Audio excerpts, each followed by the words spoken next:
Halo teman-teman, pada materi kali ini kita akan membahas mengenai sengketa ketenagakerjaan. Mau tahu lebih lanjut? Simak videonya sampai habis ya.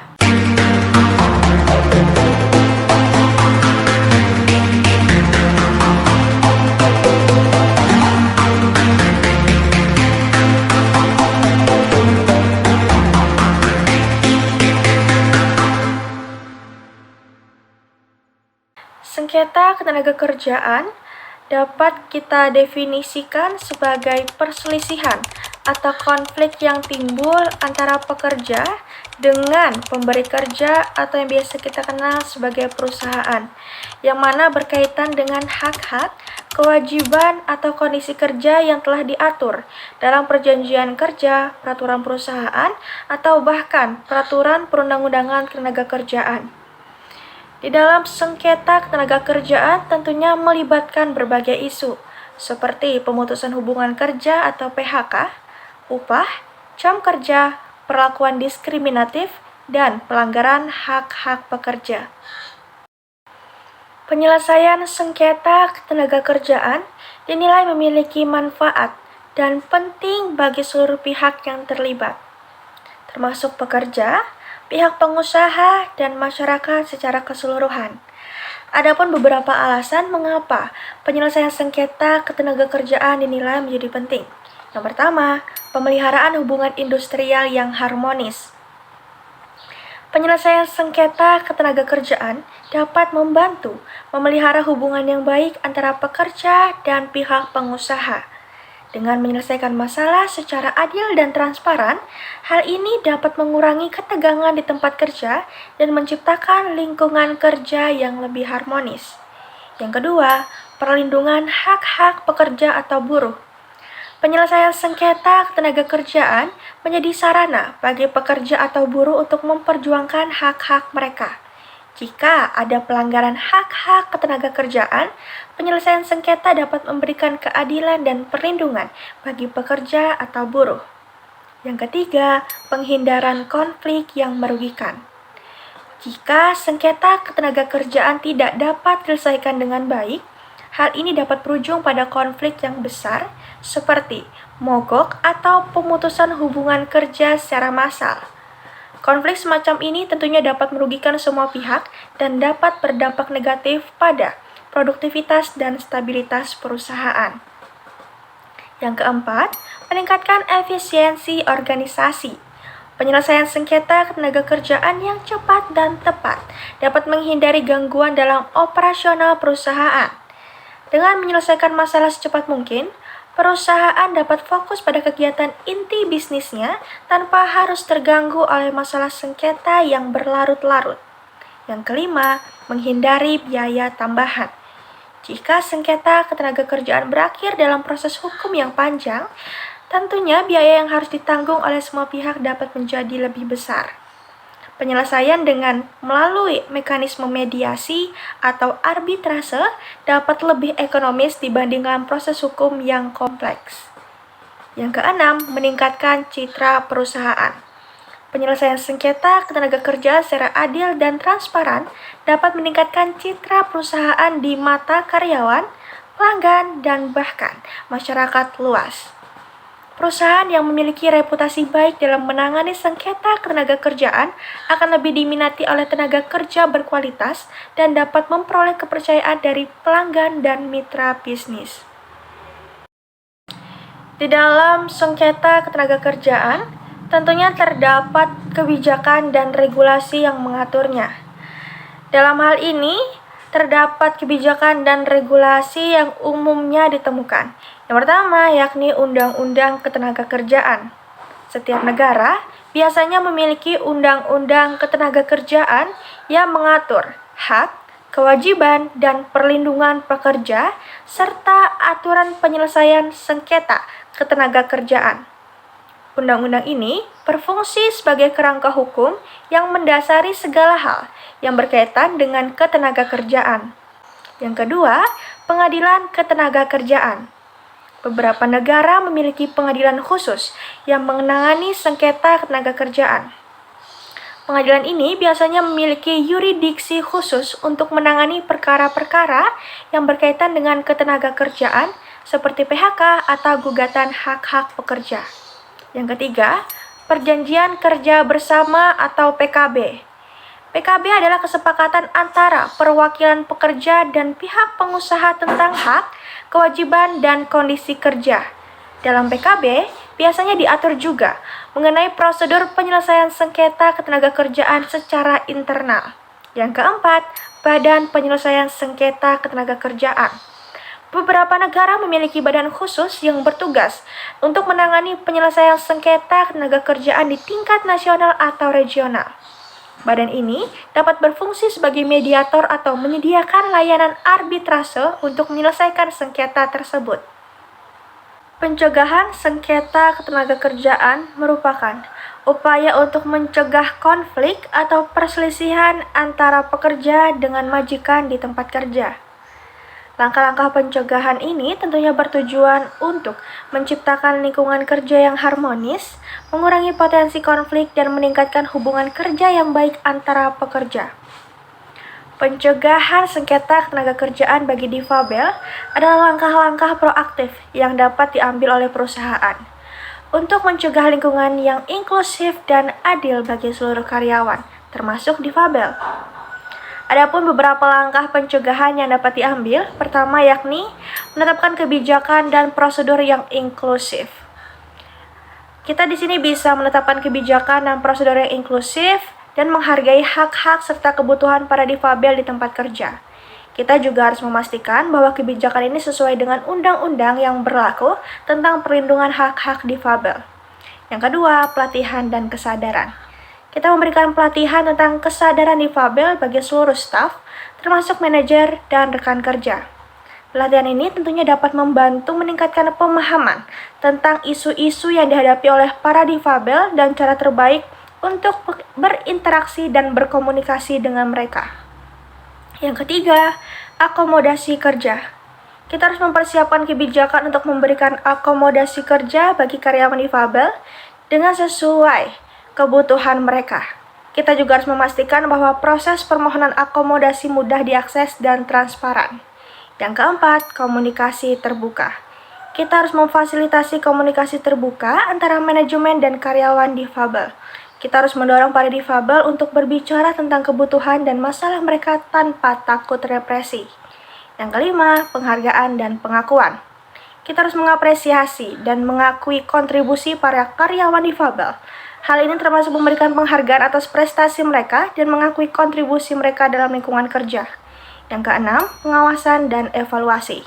Kita harus selalu memantau dan mengevaluasi praktik ketenagakerjaan untuk memastikan kepatuhan dengan hukum dan kebijakan inklusif. Kita juga harus bisa segera menangani masalah dengan serius dan adil jika terdapat keluhan atau masalah yang ada. Yang ketujuh, audit kesetaraan kerja.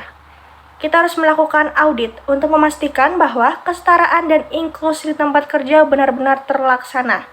Kita harus mengidentifikasi area mana perbaikan diperlukan dan ditindaklanjuti dengan tindakan perbaikan yang konkret. Penyelesaian sengketa ketenagakerjaan merupakan proses untuk menyelesaikan perselisihan atau konflik antara pekerja dengan majikan yang berkaitan dengan masalah ketenagakerjaan. Perselisihan ini dapat berkaitan dengan berbagai hal seperti pemutusan hubungan kerja atau PHK, gaji dan tunjangan, jam kerja, kondisi kerja, diskriminasi, dan masalah-masalah lain yang timbul di tempat kerja. Adapun beberapa cara yang umum digunakan untuk menyelesaikan sengketa ketenagakerjaan antara lain. Yang pertama, negosiasi.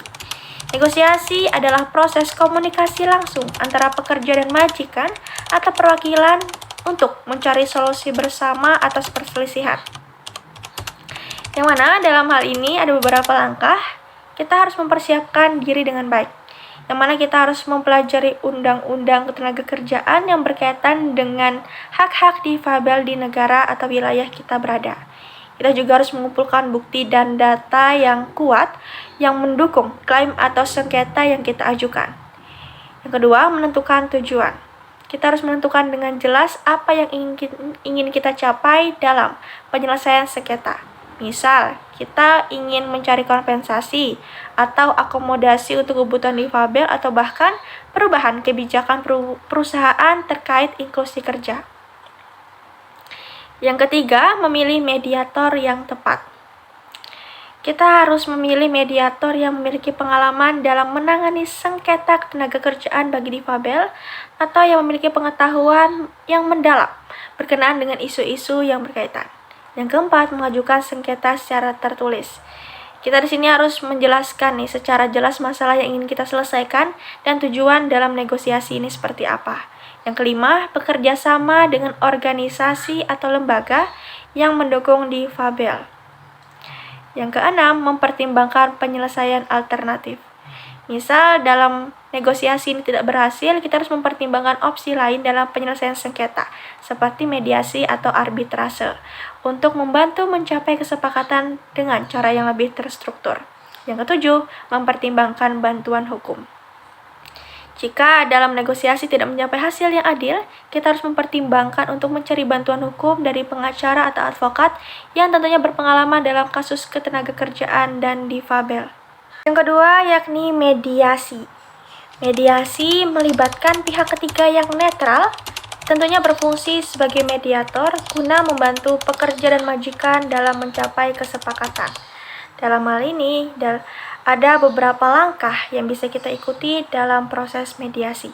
Yang pertama, memilih mediator yang memiliki pengalaman dalam menangani sengketa tenaga kerjaan bagi difabel atau yang memiliki pengetahuan mendalam terkait isu-isu yang berkaitan. Yang kedua, mediasi. Dalam sesi mediasi sendiri, kita harus bersikap terbuka dan komunikasi yang baik dengan berbicara tenang dan jelas mengenai masalah dan pandangan kita terhadap sengketa tersebut. Yang ketiga, fokus pada solusi. Menekankan pada pencarian solusi yang saling menguntungkan bagi kedua belah pihak. Yang keempat, mempertimbangkan kebutuhan difabel. Di sini kita harus memastikan kebutuhan dan hak-hak difabel diakui dan dihargai selama mediasi. Jika memerlukan akomodasi atau penyelesaian, tentu untuk bekerja dengan baik, maka kita harus menyampaikan secara jelas dan tegas. Yang ketiga, yakni arbitrase. Arbitrase adalah proses alternatif penyelesaian sengketa, di mana pihak ketiga netral disebut sebagai arbiter, membuat keputusan yang mengikat untuk menyelesaikan perselisihan. Dalam menempuh arbitrase, ada beberapa langkah yang bisa kita lakukan. Yang pertama, pemberian sengketa dan penunjukan arbiter. Kita harus mengidentifikasi dan menentukan secara jelas sengketa ketenaga kerjaan yang ingin kita selesaikan melalui arbitrase. Kita mengajukan permintaan kepada pihak perusahaan atau majikan untuk menunjuk arbiter yang netral dan memiliki pengetahuan tentang hukum ketenaga kerjaan serta isu-isu yang berkaitan dengan difabel. Yang kedua, memilih lembaga arbitrase atau prosedur arbitrase. Kita harus memilih lembaga arbitrase yang akan mengatur proses arbitrase. Atau jika tidak ada lembaga arbitrase yang ditunjuk, kita dapat menentukan prosedur arbitrase yang akan digunakan bersama pihak perusahaan. Kita harus memastikan di sini bahwasannya lembaga atau prosedur yang kita pilih memenuhi standar netralitas, transparansi, dan keadilan. Yang ketiga, mempersiapkan argumen dan bukti. Kita harus mengumpulkan bukti dan data yang mendukung klaim atau sengketa yang kita ajukan, termasuk surat-surat, kontrak, email, atau dokumen lain yang relevan. Kita juga harus mempersiapkan argumen yang jelas serta kuat untuk mendukung kasus kita selama proses arbitrase. Yang keempat, sesi arbitrase. Selama sesi ini, kita harus menghadirkan diri dan tim hukum dengan sikap yang terbuka dan kooperatif. Serta kita harus menyampaikan argumentasi dengan jelas dan tegas, dan tak lupa memberikan bukti yang mendukung klaim kita. Yang kelima, implementasi keputusan. Jika arbiter memutuskan dan mendukung klaim kita, kita harus memastikan bahwa keputusan tersebut diimplementasikan oleh pihak perusahaan atau majikan sesuai dengan ketentuan yang telah ditetapkan. Yang keempat atau yang terakhir yakni penyelesaian melalui pengadilan. Jika sengketa tidak bisa diselesaikan melalui negosiasi, mediasi, ataupun arbitrase, maka pihak yang bersangkutan dapat mengajukan gugatan ke pengadilan ketenaga kerjaan. Dalam hal ini ada beberapa langkah yang bisa kita tempuh. Yang pertama, mengkonsultasikan dengan pengacara. Kita harus mencari dan mengonsultasikan dengan pengacara yang berpengalaman dalam hukum ketenagakerjaan serta isu-isu yang berkaitan dengan difabel. Yang kedua, mempersiapkan kasus. Di sini kita harus mengumpulkan bukti dan dokumen relevan yang bisa mendukung klaim kita terhadap kasus tersebut. Yang ketiga, mengajukan gugatan ke pengadilan. Di sini kita harus mengajukan gugatan atau permohonan ke pengadilan yang berwenang untuk menyelesaikan sengketa ketenagakerjaan. Kita juga harus memastikan bahwasannya gugatan sesuai dengan prosedur dan persyaratan hukum yang berlaku di yurisdiksi kita. Yang keempat, menyampaikan informasi dan bukti. Selama persidangan, kita memiliki kesempatan untuk menyampaikan argumen kepada hakim dan pihak lawan. Kita juga harus menyampaikan bukti dan data yang kuat untuk mendukung klaim kita dengan jelas dan terperinci. Yang kelima, dalam proses persidangan, kita harus mengikuti proses dengan baik dan mematuhi semua aturan dan petunjuk dari hakim. Kita juga jangan ragu untuk mengajukan pertanyaan atau memberikan klarifikasi selama persidangan. Yang keenam, putusan pengadilan. Setelah persidangan selesai, hakim tentunya akan mengeluarkan putusan berdasarkan bukti, argumen, dan undang-undang yang berlaku. Kita harus menerima putusan pengadilan tersebut dan memenuhi kewajiban atau perintah yang diberikan oleh hakim. Oke teman-teman, sekian dulu video dari aku. Semoga setelah menonton video ini, teman-teman bisa lebih memahami mengenai sengketa ketenagakerjaan. Thanks for watching my video. Bye-bye.